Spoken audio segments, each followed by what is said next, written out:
Oke, ketemu lagi dengan saya. Kita akan belajar lagi. Kita mulai dengan start. Start di sini itu berbentuk logo Windows, ya. Jadi jika kita klik logo Windows, ini disebut start, ya. Memang ada berbagai macam cara untuk menjalankan atau membuka Microsoft Office, ya, terutama Office Word, ya. Ada yang sudah menempatkannya di layar depan ini, yaitu desktop, ya. Jadi saya sudah menempatkannya di sini Word-nya. Tapi alangkah baiknya kita juga belajar, ya, bagaimana kita menjalankan dengan cara yang lain. Oke, ya. Yang pertama, kita klik start di logo Windows ini, ya. Di sini kita sebetulnya juga sudah menemukan Microsoft Word, yaitu di sebelah sini. Tetapi kita juga bisa ambil di sisi sebelah kiri. Di sini juga sudah banyak berjejer beberapa aplikasi, ya. Ini kita akan sama-sama belajar bagaimana kita bisa mencari lagi selain di desktop atau di tampilan sebelah kanan ini. Oke, kita cari turun terus. Oke, harusnya ada di sini di sebelah kiri. Nah, kita sudah menemukan ini. Oke, kita klik saja, Saya coba klik yang sebelah sini, sebetulnya sama saja, ya. Ada di desktop di sini, ada di sini, sama saja, ya. Oke, punya saya ini di versi terbaru, yaitu versi 2019. Word ada berbagai macam versi, ada 2016, 2000 dan yang lain, ya. Ini tampilan pertama seperti ini. Jadi kita mendapatkan sebuah tampilan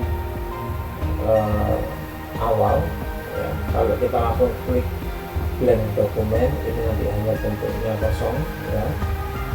Tapi kalau kita lihat di sebelah kanan ini ada more template.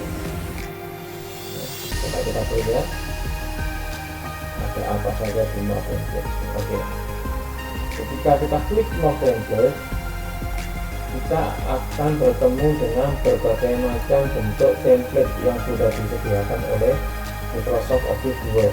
Kita tinggal pilih aja, ya, kita mau ngapain, ya. Maksudnya dengan membuka Microsoft Word kita mau bekerja bagaimana, ya. Disesuaikan saja dengan template yang sudah ada. Nah, itu kemudahan yang diberikan oleh Microsoft Word, ya. Ada bentuk-bentuknya seperti ini. Bentuk-bentuknya seperti ini. Di sini kita juga melihat ada home, ya. Home itu bentuknya awal seperti tadi. New itu baru, ya. Dokumen baru, kita membuat dokumen baru. Terus open itu ketika kita akan membuka file yang sudah kita buat sebelum-sebelumnya, atau kita mendapatkan sebuah file dari teman atau saudara. Nah, kita bukanya bisa lewat open, ya. Oke, kita kembali ke home, ya. Kita buka blank dokumen. Tampilan apa yang kita lihat? Nah, tampilannya seperti ini. Oke, yang atas ini ada bentuk disket ini, ya. Ini disebut dengan, ya, disket Android ini disebut dengan Quick Access Toolbar, ya. Quick Access Toolbar ini kita bisa tambah ataupun bisa menguranginya. dengan cara mengklik tanda panah di samping ini. Ya, kita klik saja. Misal saya akan menambahkan new, ya, di sini akan muncul new, ya, dalam bentuk logo seperti ini, gambar seperti ini. Ketika kita klik di sini, kita akan mendapatkan sebuah tampilan baru, new dokumen. Kita pun bisa menambahkan beberapa menu yang lain, misal open juga kita bisa tambahkan di sini. Ya, kita bisa menambahkan juga yang lain. Kita tinggal centang aja salah satu, otomatis nanti tertambahkan di sini. Oke, ini adalah quick access toolbar. Ya. Oke, kita coba geser ke kanan. Ini dokumen 1, dokumen 1 ini, ya, ini judul ketika kita memberikan nama file. Ini adalah nama file kita atau judul file kita, ya. Karena saya masih belum simpan, ini otomatis bernama dokumen 1, ya. Ini sebutannya adalah title bar, ya. Oke, title bar. Oke, kita geser lagi ke sebelah kanan lagi. Sebelah kanan lagi ini namanya control button. Control button ini terdiri dari beberapa menu, ya. Ini ketika kita mempunyai akunnya, ya. Ini item display optionnya, ini minimize, maximize, dan terus, ya. Oke, saya rasa ini kita asing, ya, bentuk-bentuk seperti ini, minimize, maximize, terus ini kita asing. Oke, kita ke bawahnya, ya teman-teman, kita ke bawahnya. Ini yang tulisan ini ada file home insert design ini namanya adalah sebutannya adalah tag, ya. Sebutannya adalah tag. Jika keseluruhannya ini sampai ke bawah ini, ya, keseluruhannya, kalau ini saja namanya tag. Jika keseluruhannya menu-menu yang di atas ini disebut dengan ribbon, ya, ribbon atau ribbon, ya, ribbon. Nah, ribbon ini terdiri dari beberapa grup. Ya, di Word ini dipisahkan grup-grup yang ada di ribbon ini dipisahkan dengan garis-garis tipis, ya. Jadi ini dipisahkan garis-garis tipis sesuai dengan kelompok-kelompoknya, ya. Misal clipboard. Nah, clipboard ini terdiri dari paste, gitu ya, copy, paste, cut, gitu ya. Nah,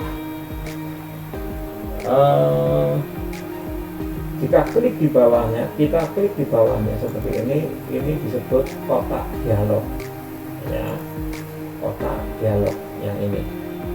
Nah, masing-masing grup ini mempunyai kotak dialognya beberapa, ya. Oke. Nah, font juga mempunyai grupnya. Ya, begitu pula dengan paragraf, ya, style mempunyai grup sendiri-sendiri. Editing juga ada grupnya, ya. Ini adalah grup daripada ribbon. Oke. Nah,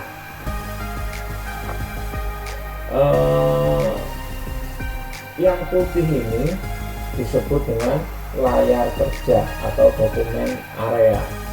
Yang putih ini kita bisa menempatkan atau memberikan mengetik beberapa teks, ya. Ini sebutannya adalah dokumen area, ya, dokumen area. Oke, nah kalau kita lihat lagi ke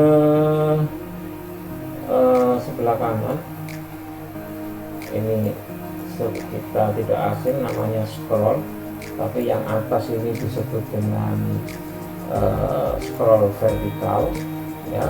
Jika ada scroll vertikal, tentunya juga ada scroll horizontal, ya. Scroll horizontal tidak nampak karena ukuran zoomnya, ya. Kemudian kalau saya akan perbesar, ini nanti akan muncul dengan sendirinya scroll horizontal. Nah, ini, ya. Oke, ini muncul jika batas layarnya sudah penuh. Oke, ya. Jadi ada scroll vertikal, ada scroll horizontal. Nah, di sini juga harusnya ada yang namanya ruler. Tidak, saya munculkan dulu rulernya. Ya, ini saya munculkan dulu. Ini perintah. Nah, ini ada ruler. Ya. Oke, ada ruler. Oke, kita selesaikan dulu tampilan depannya, teman-teman. Tampilannya depan seperti ini tadi, ya. Oke, ini ruler namanya. Terus yang ini namanya scroll vertikal. Oke, kita ke bawah. Di sini ada zoom, ya. Zoom in, ya. Jika kita besarkan seperti ini, namanya zoom in. Jika kita ketikkan ini, namanya zoom out, ya. Jadi ini kalau segini ada di 40% dari layar, ya, 40% dari layar, ya. Semakin kita kecilkan, ya, persentasenya semakin kita kecilkan, tampilannya semakin kecil. Jika persentasenya semakin kita besarkan, ya, tampilan layarnya, area kerjanya, dokumen areanya semakin besar. Oke. Nah, standarnya adalah 100%. 100% ini adalah standarnya. Ini yang akan tampil, ya. Oke, jangan lupa waktu membuat sebuah dokumen, jangan lupa kembalikan ke 100% supaya hasilnya pas, gitu, ya. Karena kalau kita perbesar gini, hasilnya berbeda, ya. Terus apa fungsinya? Fungsi dari zoom in dan zoom out, fungsinya ketika kita zoom in, ya, persentasenya kita besarkan, zoom in, ini kita akan melihat dokumen area kita ini semakin jelas, semakin detail. Mungkin kita menempatkan beberapa gambar di sana, ya, supaya lebih jelas, lebih bagus. Ketika di print kita harus zoom in, ya. Terus kita mengolah lagi, mengedit lagi, ya. Fungsinya seperti itu. Terus bagaimana dengan zoom out? Zoom out sama. Jadi zoom out ini kita bisa melihat, mungkin barangkali ada beberapa gambar yang keluar dari dokumen area, ya. Area kerja ini yang putih ini, ya, atau dokumen area ini menjadi patokan jika ada gambar atau tulisan kita yang keluar dari area, dan itu kalau keluar dari area ini akhirnya tidak tampak, ya. hasilnya tidak nampak. Oke, ya berikutnya kita saya buat 100% dulu. Berikutnya kita tadi ada di zoom, di samping zoom ini ya ada bentuknya seperti buku dan apa ini bentuknya seperti buku dan kotak seperti ini. Ini sebutannya adalah view button. View button ini mempunyai fungsi juga. Jika kita klik yang bentuknya seperti buku ini, kita klik ya, hasilnya seperti ini ya, karena tidak ada teks di sini, jadi bentuknya hanya seperti ini saja ya. Oke, ini normalnya ya, bentuk tampilan normal biasanya yang kita lihat ya. Kalau kita klik yang ini bentuknya seperti web ya, seperti ini ya, full HTML. Oke, saya kembalikan ke normalnya. Nah, di sebelah kiri ada namanya status bar ya. Status bar itu adalah status bar itu terdiri dari ini, page 1, page 1 of 1 ya. Ini maksudnya adalah slide-nya, karena ketika kita membuat dokumen ya, kadang ada yang page-nya itu banyak, sampai ada lebih dari satu ya. Jadi ada page 1, 2, 3, 4, 5, 6. Apalagi kita buat buku ya, buat buku gitu lebih banyak lagi page-nya. Nah, kita bisa melihatnya itu di sini ya. Ini adalah status bar. Nah, status bar itu terdiri dari ini ya, 3 ini. Oke, nah sebelum kita di pertemuan berikutnya kita akan belajar juga apa fungsi dari masing-masing grup ini ya, karena setiap grupnya masih banyak menu yang harus kita pelajari ya. Ada insert, ada design, ada layout ya, dan yang lainnya. Oke, cukup sekian dulu, kita akan lanjut di waktu berikutnya. Terima kasih.